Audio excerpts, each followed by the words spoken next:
Dune is one of only a few movies that I think definitely deserves a remake. So ever since I heard that Denis Villeneuve, who I certainly hope you'll remember as the director of Arrival and Blade Runner 2049, was attached to a new film bringing Frank Herbert's award-winning fantasy epic to life, I've been pretty excited to see what he would do with it.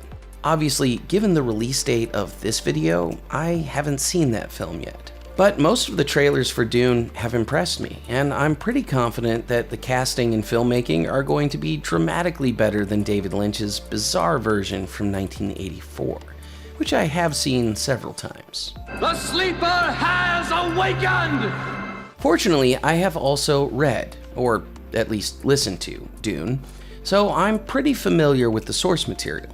The story features a ton of fascinating ideas about economics, political philosophy, messianic religion, and the future of humanity that are going to be really fun to explore on this series. Plus, let's be honest, Dune's plot is a little complicated, and I figured it might actually be helpful to walk you through the basics of the setting, the characters, and the story. So, get ready to be transported 20,000 years into the future, into a world that is a little too much like humanity's past, on this episode of Out of Frame. Dune is a deeply complex story that involves an array of interesting characters and unique settings. Its politics and plot are driven by people's personal motivations and realistic economic limitations. There's monsters and magic, mystery, and large-scale action beats. So it's easy to see why this best-selling novel won the first ever Nebula Award in 1965 and a Hugo in 1966. And although I have faith in Villeneuve's ability to tell a good story, it certainly won't hurt for everybody to get a crash course in the world of Dune. But don't worry, I'm not going to spoil the entire plot or everything that happens. Obviously, I can't spoil much of the new movie even if I wanted to. My goal is just to get you up to speed enough to understand some of the core ideas. And I think the simplest way to do that is to break my synopsis into 3 parts: setting, characters, and plot. So let's start with the setting.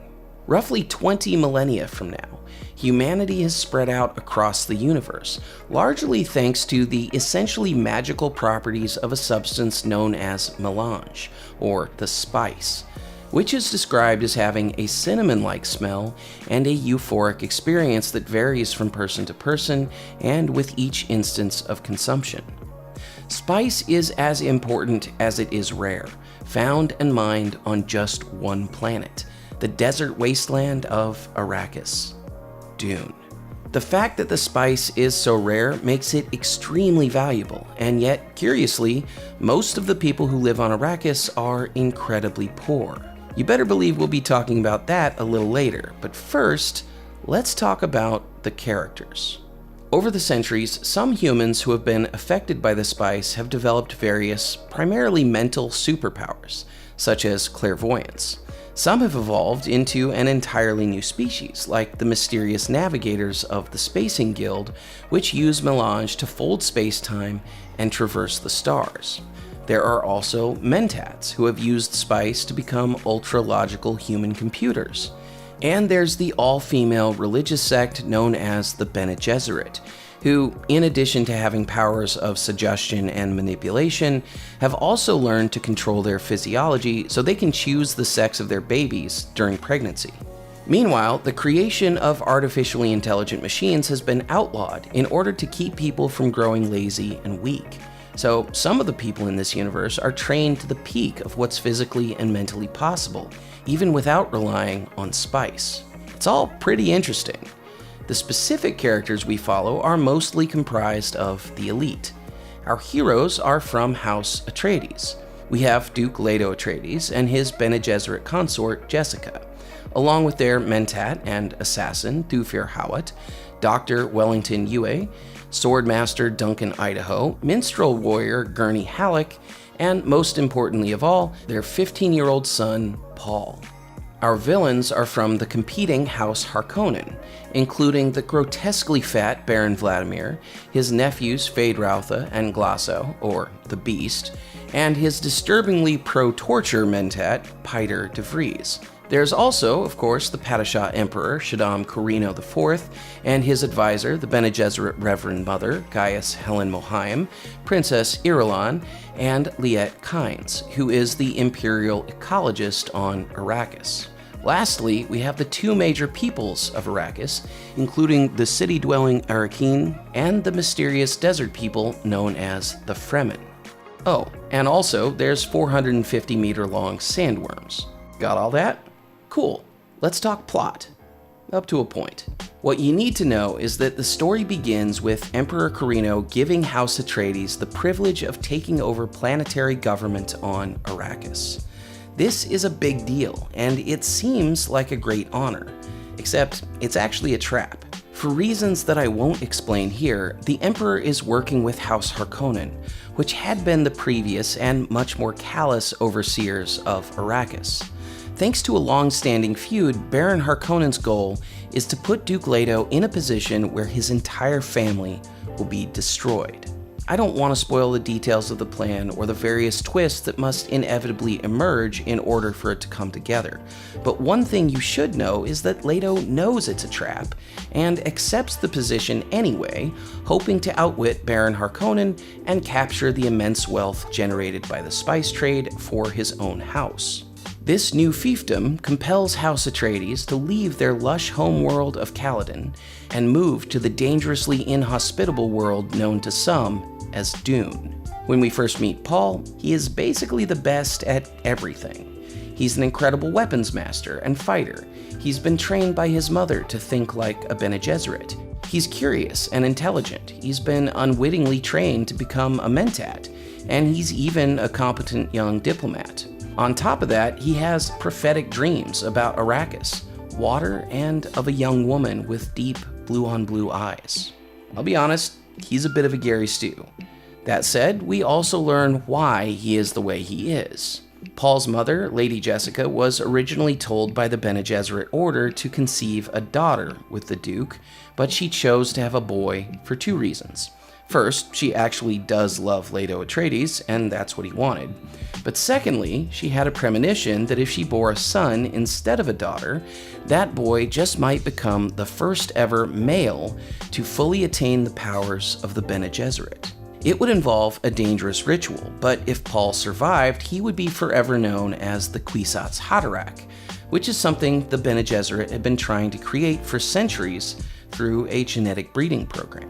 But choosing to have a boy instead of a girl brought Jessica shame and resentment. Even so, when the Reverend Mother Mohiam comes to Caladan to test Paul's humanity, she ultimately concedes that it might indeed be possible for him to become the Kwisatz Haderach. And in the end, Dune is largely a story about Paul Atreides achieving his full potential. Anyway, once everybody from House Atreides lands on Arrakis and starts exploring their new residence, the Harkonnens' nefarious intentions are almost immediately revealed. Paul gets attacked by a slithery drone known as a Seeker Hunter, and he only survives because of his world-class training and quick reflexes. Meanwhile, Lady Jessica discovers an opulent garden in their new palace, which seems to have had the sole purpose of flaunting the Harkonnens' wealth, and finds within it a note that suggests there's a traitor close to Leto. As the political intrigue heats up, we learn more about the people of Arrakis, mostly from Duke Atreides' advance man Duncan Idaho, and from the planetary ecologist and judge of the change, Liet Kynes. The Fremen are thought to be a small and mysterious group of strange desert dwellers who believe in a messianic prophecy. Turns out, there are a lot more of them than they generally let on. And partly because they've been so deeply infused with spice melange, they've learned to inhabit some of the most dangerous landscapes imaginable.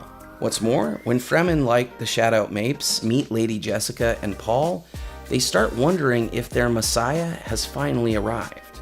Obviously, there's a ton more story to talk about, but at this point you should know enough to understand the world. And now that you do, let's talk about some of the most interesting ideas in Dune. In my opinion, one of the best things about Frank Herbert's writing is that, in spite of its wild setting and characters, it's actually extremely realistic. I really think it's a model of internal logic in storytelling. Take, for example, the way it depicts the value of water. On the Atreides' home planet of Caladan, water is everywhere. There are vast oceans, rivers, and rainstorms. Relatively speaking, water is not particularly limited or scarce, so the people living on Caladan are able to consume a lot of it at virtually no cost. It's easy to get. Anyone can use just about as much of it as they could ever want or need without that becoming a problem for anyone else. It's just not an issue. As a result, water does not play a significant role in the politics or economy of Caladan. But on Arrakis, totally different situation. There, water is extremely scarce. As a result, it affects everything about human society on the planet. It's expensive. It's a sign of wealth and status. People who have water use it sparingly, and its value is so great that the housekeepers under House Harkonnen's rule developed a grift where they would take wet towels from the palace and sell whatever moisture could be wrung out of them to people on the street. The Fremen treat it with religious reverence and wear what they call still suits, a technology that helps them reclaim all but a thimble of water lost from their own bodies while living in the desert. They even draw water from the dead. All of this is not only great writing, in that the logic of the world that's being created actually makes sense, but it's also a fantastic lesson about subjective value.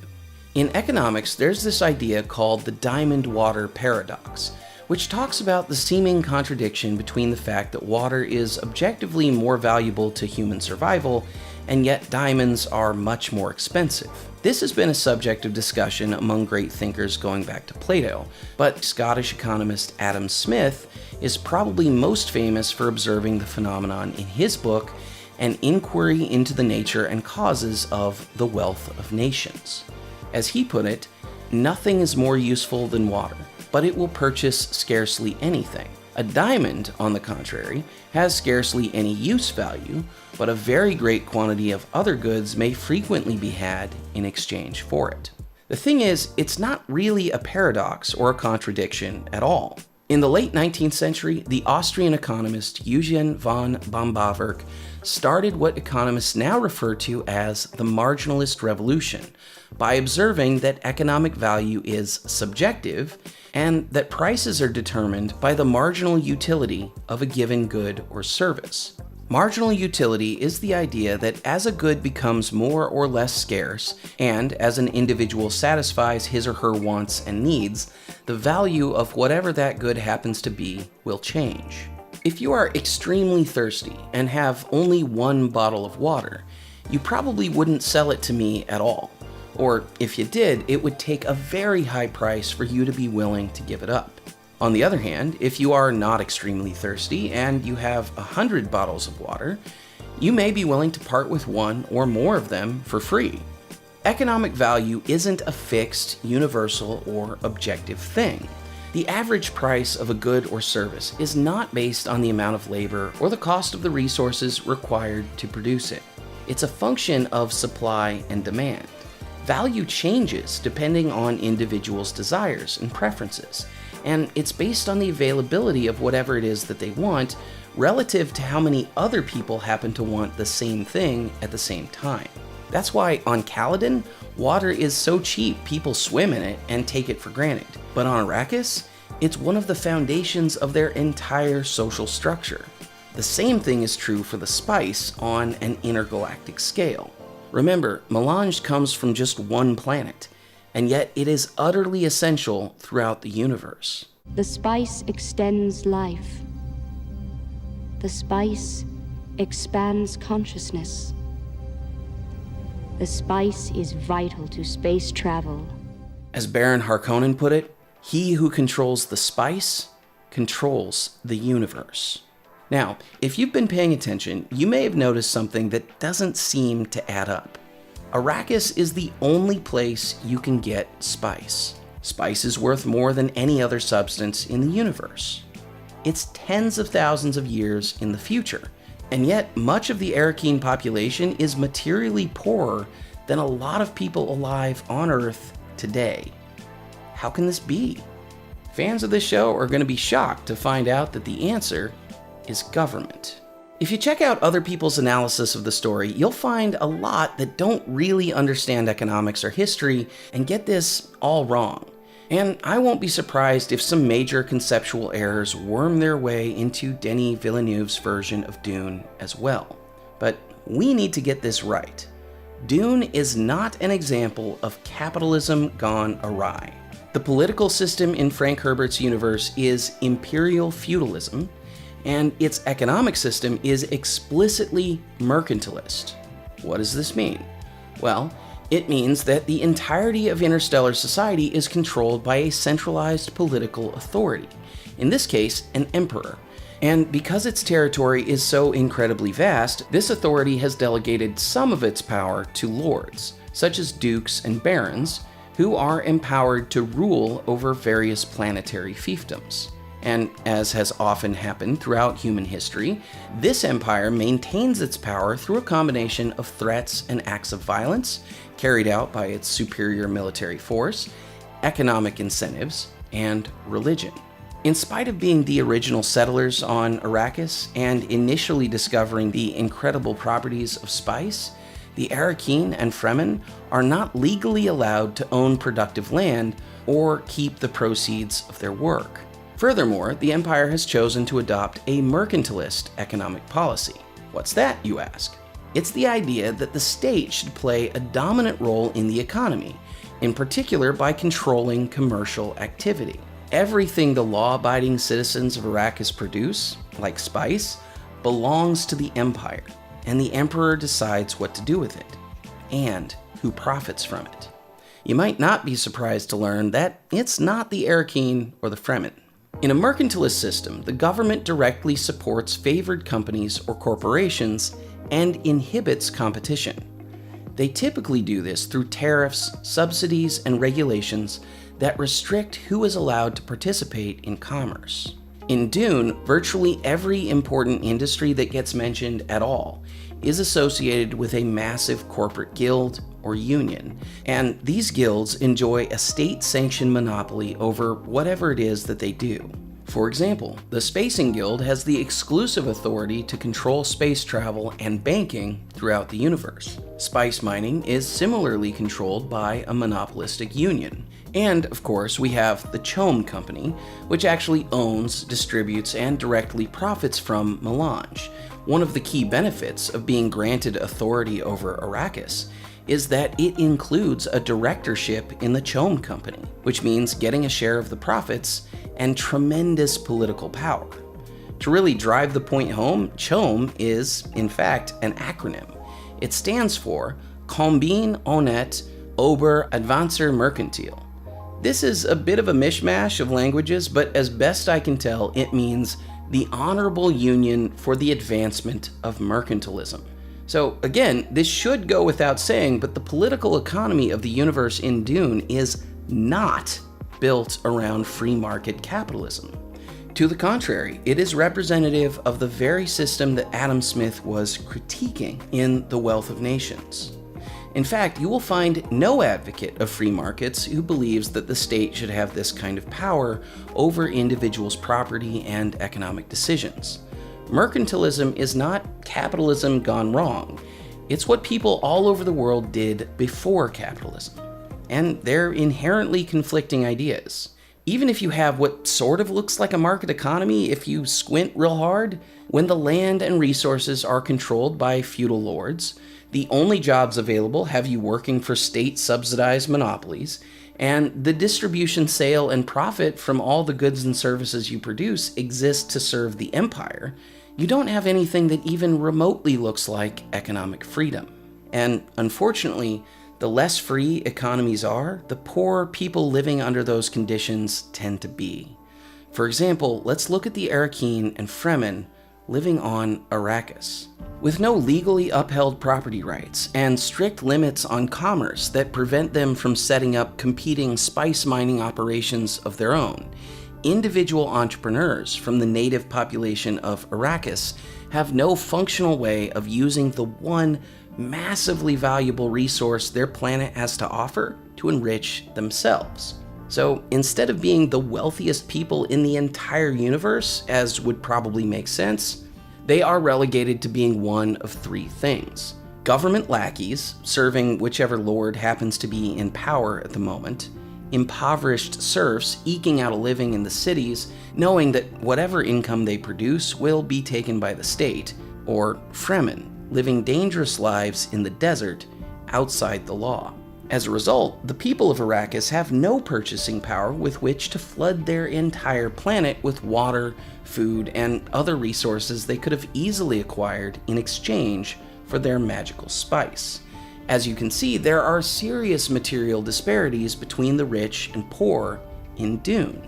But just like the truly problematic wealth inequalities we see in the real world, this disparity is so severe because some people are explicitly granted special privileges by the state that no one else is allowed to have.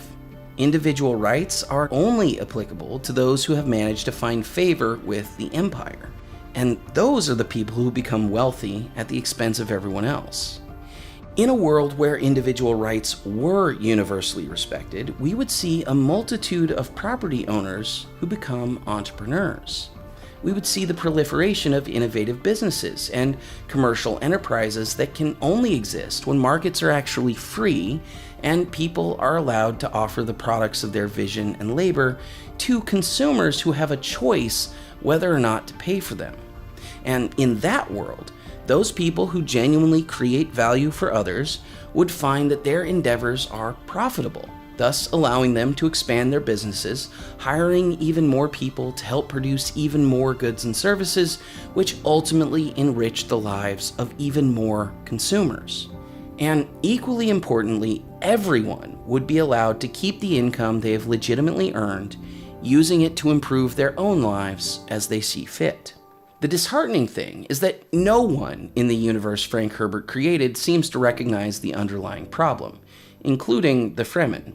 Instead of rallying their people for political and economic independence and overthrowing the state in the name of building a new constitution that guarantees clearly defined individual rights, they wait thousands of years for a messiah to come and save them by overthrowing the existing order and taking the throne for himself as not just an emperor, but a god.